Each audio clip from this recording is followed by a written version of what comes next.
এই এলাকার অনেকের সাথে আমার কথা হয়েছে।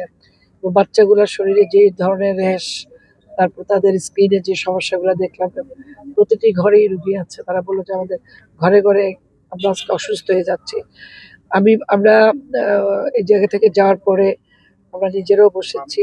আমাদের আমাদের স্বাস্থ্য উপদেষ্টা যিনি আমাদের চেয়ারম্যানের, আমি ভাইয়ের সাথে কথা বলছি, ভাই ভয়ঙ্কর অবস্থা। অন্য ভাই একটু হেসে দিলাম, ভয়ঙ্কর, খুবই ভয়ঙ্কর। এটা খুব দ্রুত সমাধানে আমাদের চেষ্টা করতে হবে। আমরা সিটি কর্পোরেশন থেকে গত পরশু আমাদের একটা টিম আমাদের শহরের বাইরে একটা জায়গা দেখেছে, আরো 2-3টা জায়গা আমরা দেখেছি। খুব শীঘ্রই আমরা এটা স্থানান্তরের ব্যবস্থা করব। আমাদের সিও সাহেব আছেন, চিফ ইঞ্জিনিয়ার আছেন, আমরা বসে এটা নিয়ে সর্বোচ্চ চেষ্টা, আমাদের এই মুহূর্তে এটাই আমাদের সবচেয়ে প্রথম চেষ্টা এবং সর্বপ্রথম এটাকে আমরা গুরুত্ব দিচ্ছি। আজকে আমি আমাদের উনি যেহেতু এই লাইনের বিশেষজ্ঞ ভাই, আমাদের চেয়ে ভালো মেধা বুদ্ধি তার জন্য তাকে আমি নিয়ে আসলাম যে ওনার সহযোগিতায়।